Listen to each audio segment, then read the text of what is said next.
In einer Welt, in der Himmel den Manieren gehört, kämpft eine Jungfrau, ich nur gegen die Grenzen der Schwerkraft, sondern gegen die Vorteil einer ganzen Branche, und beweist, dass Strom keine Quote-Brachen, wahr zu werden. Der Film beginnt in der Flugschule Alpenblick im Jahr 1987. Anna Muller, 24 Jahre alt, steht zum ersten Mal via den imposenden Hängers der Quotenpilotin. Sie trägt ein schlick Jeans und ein Lederjack. Ihr Haare sind zu einem praktischen Zopf gebunden. In ihren Augen brennt eine Entschlossenheit, die jeden Zweifel bestrahlt. Die anderen Flugschüler sind ausnahmslos Männer. Sie mustern Anna mit einer Mischung aus Neugier und Skepsis. Einige tuscheln hinter ihrem Rücken. Andere ignorieren sie demonstrativ. Anna lässt sich davon nicht spüren. Sie hat ihr ganzes Erspartes für dies Ausbildung ausgegeben und wird nicht aufgeben. Bevor wir weitermachen, kommentieren Sie bitte, von wo aus Sie die Sendung verfolgen, und abonnieren Sie, denn die morgige Geschichte sollten Sie nichts verpassen. Hauptmann Weber, der Schulleiter, empfängt Sie in seinem Büro. Die uns sind voller Fotografien berühmter Piloten, allmählich. Weber erklärt mit widerlicher Herablassung, dass die erste Frau in der Geschichte sei. Wir machen das nur wegen der neuen Gleichstellungsrentlich, sagte und fügt hinzu. Erwarten Sie keine Sonderbehandlung, Anna nickt. Entschlossen, Sie versteht die unausgesprochene Botschaft, Sie ist hier nur, ein Quote zu erfüllen.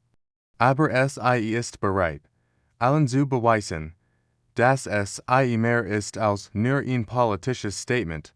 Die theoretischen Prüfungen sind für Anna kein Problem. Sie hat Maschinenbau studiert und versteht die Technik besser als die meisten ihrer männlichen Mitschüler. Doch sobald es die praktische Ausbildung geht, beginnen die wahren Herausforderungen. Ihr erster Fluglehrer, Hauptmann Becker, ist ein alter Hayes mit 30 Jahren Erfahrung. Macht keinen Held daraus, dass Frauen im Cockpit vereinschlägt. Die heilt, zu emotional, erklärt den anderen Schülern. Wenn es hart auf hart kommt, versichern Sie, seine Methoden sind rau und kompromisslos. Kritisiert jeden kleinsten Fehler und lobt nie. Anna kämpft mit der kleinen Cessna 152. Die Landungen sind holprig, die Kurven ungenau. Becker sucht theatralisch und macht abfällige Bemerkungen über Quotenfrauen. Die Männer plötzlich wegnehmen. Die anderen Flugschüler beginnen Sie zu meiden. Als wir ihr versichern und steckend, abends sitzt Anna allein in ihrer kleinen Wohnung und studiert Flughandbuch bis spät in die Nacht. Sie visualisiert jeden Handgriff, jeden Hebel, jede Presetter. Ihr Eltern rufen an und fragen, ob Sie nicht doch lieber eine normale Karriere einschlagen möchte. Anna antwortet nichts auf.NACH6 woken passiert das unvermeidlich. Becker erklärt Sie für nicht flugtauglich und empfiehlt ihren Ausgleich aus der Schule. Manche Menschen sind einfach nicht geboren zum Fliegen, sagte zu Hauptmann Weber. Anna erfahrt davon durch Zufall und stürmt in das Büro des Schulleiters. Geben Sie mir eine zweite Chance, fleht Anna. Einen anderen Fluglehrer, Weber, Sigurd. Eigentlich war es für einfacher, wenn Sie einfach verschwinden wird. Doch etwas in ihren Augen heilt in Zurich. Vielleicht ist es die pure Zweiflung. Vielleicht aber auch der Respekt vor ihrer Hartnäckigkeit. Gut, sage schließlich. Aber das ist ihr letzte Chance. Ich gebe Ihnen Oberleutnant Richter. Wenn Sie bei ihm durchfallen, ist Schluss, Oberleutnant. Richter ist das komplett Gegenteil von Becker.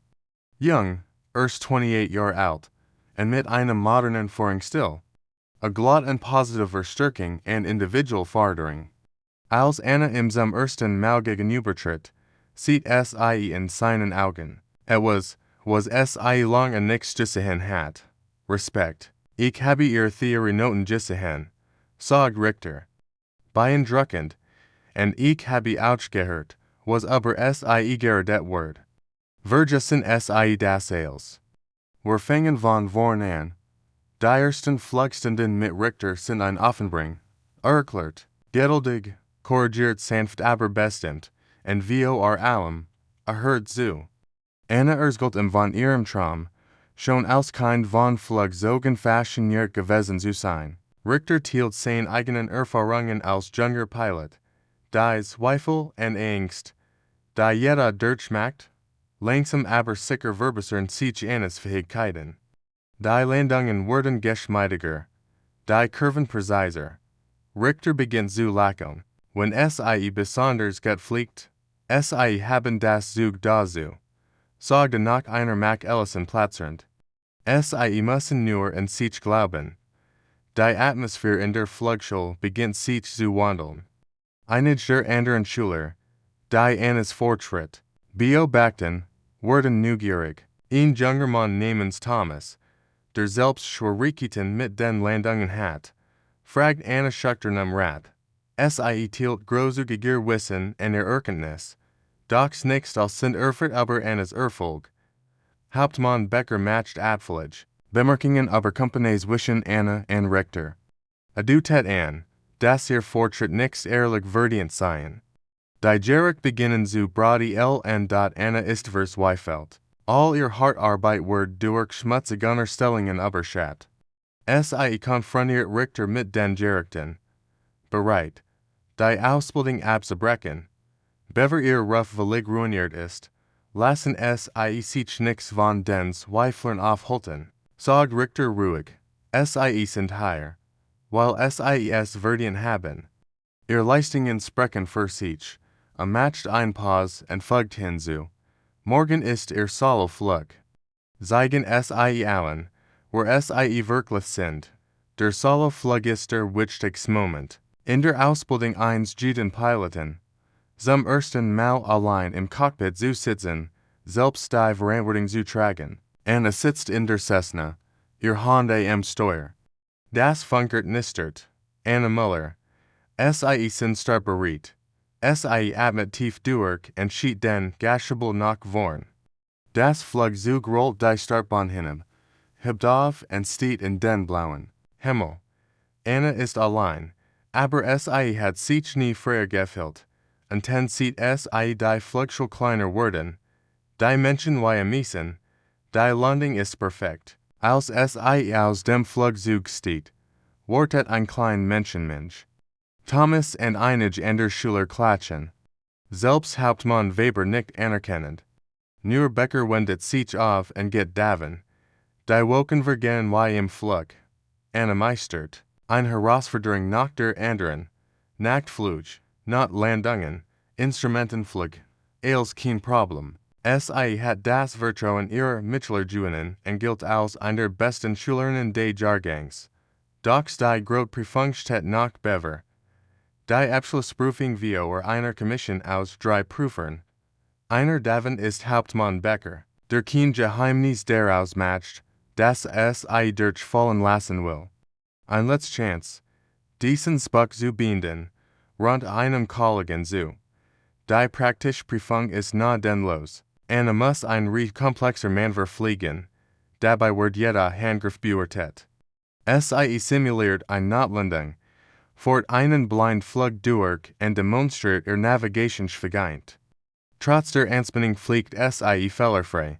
Zurück am Boden wartet sie nervös auf das Urteil. Die 3 Prüfer beraten sich lange. Schließlich tritt Hauptmann Weber vor. Frau Müller, sie haben bestanden. Herzlichen Glückwunsch. Sie sind jetzt lizenzierte Piloten. Anna kann es kaum glauben. Ihr des Kampfs, der Zweifel und der Rückschlag haben sich gelohnt. Sie ist nichts mehr die Quotenpilotin. Sie ist einfach ein Piloten. Der Abschlusstag ist feierlich. Alle erfolgreichen Absolventen erhalten ihre Lizenz in einer kleinen Zeremonie. Anna steht in der Reihe mit ihren Mitschülern, die sie mittlerweile als Kollegen respektieren. Sie tritt zum ersten Mal ein richtig. Piloten Jack mit den entsprechenden Abzeichen. Hauptmann Weber heilt ein Ried über Tradition und Wandel. Spricht davon, dass die Flugschule sich weiterentwickeln muss. Anna ihr Wort zu verlieren.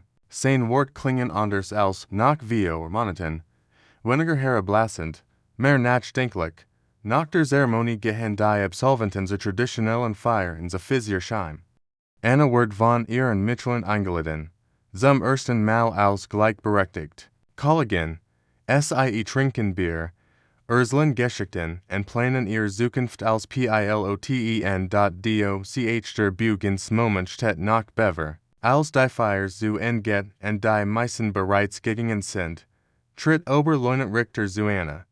Hat sie durch die schwierige Zeit ihres Lebens geführt. Und sie geglaubt, als niemand sonst es tat. Sie haben es geschafft, sagte einfach. Ich bin stolz auf sie. Anna antwortet, ohne sie hätte ich es nie geschafft. Sie haben mir gesagt, dass ich wirklich fliegen kann. Richter lächelt, denn geschieht etwas Unerwartetes. Nimmt sein Pilotenmütze auf, ihn zeigen Ächzen, respects in der Militärflieger gehört, langsam, mit ernster Mien, salutiert vor Anna, 5 Jahre später. Anna Müller ist mittlerweile Chefpilotin einer kleinen Charterfluggestalt. Sie fliegt salut durch ganz Europa, fort Rundflug durch und bildet selbst jung Piloten aus, unter ihren Schülern sind inzwischen mehrere Frauen. Für sie ist das ganz normal, dort in ihrem Schreibtisch steht ein Jerums Foto von ihrer Abschlussfeier. Darauf ist der Moment zu sehen, als Richter ihr salutiert, es erinnert sie daran, dass Respekt verdient werden muss, aber auch, dass möglich ist. Steht einer neuen Herausforderung. Ein Großfluggesellschaft hat eine Position als Langstreckenpiloten angeboten. Wieder wird sie eine der ersten Frauen sein, wieder wird sie Vorurteil überwinden müssen. Aber sie hat gelernt, dass jeder Himmel erobert werden kann. Sie schaut aus dem Fenster ihres Büros auf das Rollfeld. Ein junges Mädchen, vielleicht 10 Jahre alt, steht mit ihren Eltern am Zaun und beobachtet fasziniert die startenden Flugzeuge. Anna lächelt. Für dieses Mädchen wird es vielleicht einfacher sein. Sie nimmt ihr Pilotenmütze vom Schreibtisch und setzt sie auf. Draugen wird ihr nach smashing. Der Himmel ist endlos, und gehört allen, die den Mut haben, in zu erobern. Die Quotenpilotin erzählt die Geschichte einer Frau, die sich in einer Mannerdom behaupten muss. Es ist ein Film über Mut, Durchhaltevermögen und die Kraft, Vorurteile zu überwinden.